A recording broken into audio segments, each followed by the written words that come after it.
For March 1st, if we could start with the Pledge of Allegiance. Pledge allegiance to the flag of the United States of America and to the republic for which it stands, one nation under God, indivisible, with liberty and justice for all. First, we'll start with attendance. So noted. And next is public comment. So if anybody who's not one of the applicants, they'll end up getting time later. If anyone wants to come on up and speak. Okay, we'll close public comment. Next, we'll go to the meeting minutes of February 15th. We've all had a chance to look them over. Unless there's some changes, I'd look for a motion. So moved. Support. By Clerk Brooks, support by Treasurer Keeps. All in favor? Aye. All opposed? That passes. So we'll go on to the new items of signs. So first we have 6520 South Telegraph Road for Hollywood Feet. And then we'll start with Wade, but if you want to come on up and after he's done, you can do your presentation too. So we're located in the B2 zone district here, and we are looking at a request to change the pet people sign for the Hollywood feed new sign. The permitted square footage in this location for signage is 45.63 square feet. This sign comes in at 43.94, and it is compliant with the size. There are no logos. We are looking at the raceway being painted brown, white LED light modules, no neon, and there is also a reface of the sign under the canopy here and under for the sidewalk to notify the shoppers of the front door entrance for Hollywood Feed. That being said, the sign is fully compliant with the ordinance, and let the applicant add anything he may wish or answer questions. That's pretty And much just the add your summary. name. Can you let us know? Jim Fields, Allied Signs, 33650 Giftos Drive, Clinton Township. Again, it's pet people changing the Hollywood feed. There's no logos. There's no anything funky about it. It's under the square footage of what's allowed. This is actually a pretty easy, nice presentation to come here with, where we're not trying to do Enjoy anything those. that's wonky. Yes. So I'm like, yeah, I'll go do this one today. All right. I have no questions. Any questions? Oh, I'll make a motion to approve as submitted. Motion by Treasurer Keeps. Support. Support by Clerk Brooks. All in favor? Aye. All opposed? Thank you. Thanks. We do Thanks. appreciate these kinds. We'll tell everybody it lasted hours. Yeah, tell me you need the day off. Oh. Next is 1585 Ashover Drive with Whisperwood Subdivision. So if anybody, we'll start with Wade again, and if anyone wants to come on up. We have a request for a new ground sign to replace the existing ground sign located on the corner of Ashover and Adams, highlighted on this parcel, as you can see here, 1586. And the applicant has worked with the Oakland County Road Commission to provide distance clearance calculations here. In the bottom right, the Whisperwood of Bloomfield Hills is the existing sign. It is 23.75 square feet, and on the bottom right, you have the new proposed sign that would say Whisperwood, also 23.75 square feet. Both signs are just under 4 foot tall, so they're not asking for any additional height here or square footage. The space between the bottom of the sign and the ground is 21 inches, which again is mirroring what you have in the current sign itself. They do have a proposed landscape plan shown here for the sign. And here's an existing photo, or a photo of the existing sign. Again, Adams Road at Ashover. And another one just further back. It does sit up on a berm wall here. But you can see in this picture there's plenty of site clearance for those traveling on Adams. We do also have the letter of agreement, the permit from the road commission allowing the subdivision to continue the placement of the sign in this location. That being said, I will turn it over to anything the applicants may have.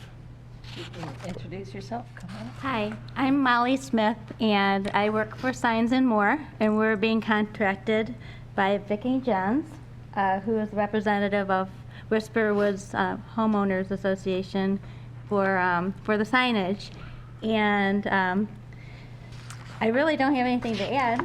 You said it all. I just brought a sample of, I thought from a design perspective, you'd want to see, how the sign is constructed, and it's a high-density urethane product painted with automotive-grade paint, and it'll be beautiful, beautiful addition. It's a little lower key than that with the black and gold. It actually will be a black and gold color, so it will be beautiful. Questions? Just want to confirm, this was approved by the homeowners association? Yes, we voted on this. Good. It's all been passed. Great. I do have, Can you come up? Yeah. okay. 'Cause Vicki we Johns do Ford have from this on Whisperwood. Yeah, hi. This has been quite a project. The landscape plan, we love it. However, it's been like a year and a half since that was designed and costed, and inflation has taken a big bite out of our budget, so it'll be scaled down. I just wanted to make sure there aren't any major landscape issues that we need to think about in that downscaling. Can you tell us what's changed? We probably the Japanese forest grass against the back fence won't be there at all. We'll probably hold off on the cotoneaster in front and reduce the honeysuckle on either side of the burning bush by one. So and we may be able to add that at other later years, but for now we're going to have to figure out a way to skinny it down a bit. So the three, are those the burning bush behind? The three of them will stay? Yes. Three of the pink ones on the right and the left would stay, and then is it the yellow that stays? Yeah, that's current. Those are spirea. Oh, okay. And then in front of the sign, we have 3 fountain grass, which should just come to the bottom of the sign.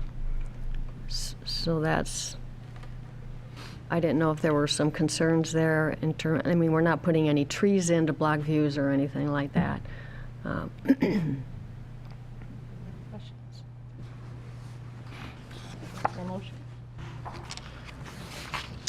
I move to approve as presented, with subject to the changes to the site plan that were discussed. So I move to approve as presented, including these changes to the landscape plan as have been described. Okay, Motion by Clerk Support. Burke, Support by Treasurer Keeps. All in favor? Aye. All opposed? great, thank you. It is Enjoy. beautiful. Looks wonderful. It looks nice. When will it be done? When will it be done? Oh, Who did the, It'll be done when?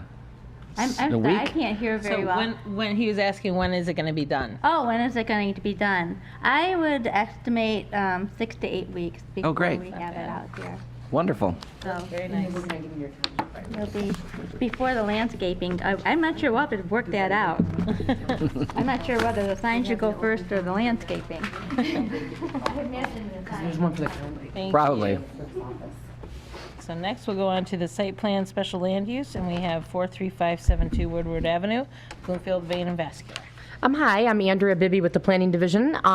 We have a project here that is one of our pre-COVID projects that we're happy to see now being able to kind of hit the road running and actually get started. So I think the team we have here representing Bloomfield Vein and Vascular, this is a proposal for a new building. It's actually an approximately 10,603 square foot, 1-story medical office building. It's proposed to be located on the east side of Woodward Avenue on the north of Square Lake Road. The site currently is vacant. There used to be a smaller building there, maybe even a residential structure, if that sounds about right, up north Woodward, I believe. So it's currently vacant. The home that was there was demolished. The application, the legal description states the property is approximately 1.25 acres. Again, a one-story medical building to house Bloomfield Vein and Vascular. The site itself, I have to say they've managed to come up with a project that fits on the site, meets the provisions of our ordinance with one small variance related to their landscape plan. The site, they had to do some work as it did not have any sanitary sewer access to it. They had to work out an agreement with the adjacent property owner to draft a sewer easement to allow for them to construct across the front of their property. So they were able to successfully do that. So now the property will be serviced as needed. So that would be a condition of the review, is that easement is executed between the adjacent property owner as well as the applicant regarding the sanitary storm sewer. So on here we have, let me get to the site plan. I can kind of show you. Whoa, whoa, whoa, whoa, whoa. Getting a little too.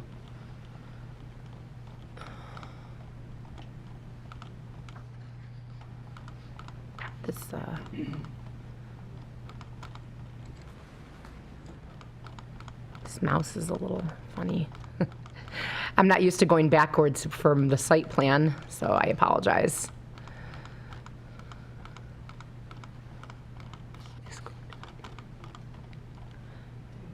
Here we go. Okay, so here you go. You can see the footprint and the outline of the proposed one-story building. They do meet all the required building setbacks as well as the required parking lot setbacks within the zoning district, which is Office 1. So this is a permitted use within the O1's office district. In addition to the proposed building, they are proposing a covered canopy for pickup and drop off for the visitors to the clinic. They also are proposing a area within the rear of the property which is going to be fully screened and enclosed. I can show you an elevation which will house the ground mounted mechanicals as well as a proposed transformer. We were successfully able to work with the applicant to get them to locate the transformer in a way that'd be directly behind the building and no visibility to the adjacent neighbors. The property itself does abut single-family residential to the rear. They are proposing to construct a 6-foot-high masonry wall, which is something that is required between commercial uses and residential property. In this rear location back here as well, they are proposing an enclosed dumpster, which does meet the provisions within our ordinance in the sense that it is masonry block with wood gates. Additionally, in the front of the property along Woodward, we do have an existing safety path. They are proposing a pedestrian access to connect to the existing safety path and then be able to access to the site from Woodward. In addition, they are proposing like an impervious paver patio along the front elevation for an outdoor area to serve their tenant and the workers that are within the building. In terms of the building materials themselves, I'm going to jump over to the elevations. And you can see the materials that are being proposed are of a brick, some metal coping, CMU block, and they're also proposing some, you can see up on the screen there, the proposed canopy. They are using an aluminum material that actually provides a wood grain look to it. So even though it appears to be wood, it's actually an aluminum material. You can see as well, this is the area in the rear of the building that I spoke of earlier, which is going to house the ground mounted mechanicals and screen any visibility to the adjacent neighbors. And here you can see what would be your view on the upper right-hand corner would be your view if you're heading south on Woodward. This would be the view. Actually, I'm sorry, I'm on the other side of the street. This would be the view from Woodward, I'm sorry, to the right-hand side. And you can see the existing safety path there on the left-hand photograph. So as I stated earlier, these are the example of the materials. This is the black veneer granite velour color brick that's being proposed, as well as that aluminum wood grain siding, and then the stone base veneer as well being proposed. And then in the right-hand corner of your screen there, if you look up there, you can see the paver, the impervious paver patio that the applicant really wanted to provide some sort of an outdoor area for their workers. And so I know that they worked to be creative to kind of come up with something that wasn't going to have any negative impact on the stormwater runoff or adding any impervious surface. So that was the conclusion that they came up with to allow for that outdoor area. These are just profiles of the proposed screening area, which is going to be located in the rear of the building. Roof-mounted mechanicals will be screened from any public view as required by ordinance. You can see a copy of the roof plan. And then here itself is the floor plan for the building. This has been reviewed by our various departments. The parking layout, they are required in accordance to ordinance. They are required to have 61 parking spaces. They do have 61 parking spaces. So they do meet the requirements of our parking calculations. I did, as I stated earlier, there is one variance that's required for this property, and it actually has to do with an existing condition, which is some overhead wires. They are planning on relocating and burying some of the wires that run, I think it's north and south of the property. However, there are some existing wires that are located along the northerly property line. Our tree preservation ordinance states that trees have to be within 10 feet of utility lines. In their instance, they are about plus and minus about 8 feet to the property line. So although our landscape architect has no issues with the proposed landscape plan and the trees being proposed in location, it's still something within our ordinance that is required that they're not exactly 10 feet off the location of those utility lines. So I just wanted to point that out. That is one variance they'll be seeking. Like I had stated, this was reviewed by our various departments. I know our fire department did run all of their required turn radiuses and have no issues in terms of site circulation. No objection from the police department, and just noting that engineering plans would be required to be submitted upon township board approval, and along with that, those engineering plan review at that time, they would have to provide the stormwater easement agreement, which I had stated earlier, which would be required between them and the adjacent property owner. So with that, I would be happy to welcome up the team here. I believe we also have the property owner or the business owner. So if you have any questions related to the use or business, I'm sure they'd be happy to share that with you. And I can answer any questions as well. I just have a question for Andrea. Sure. What is the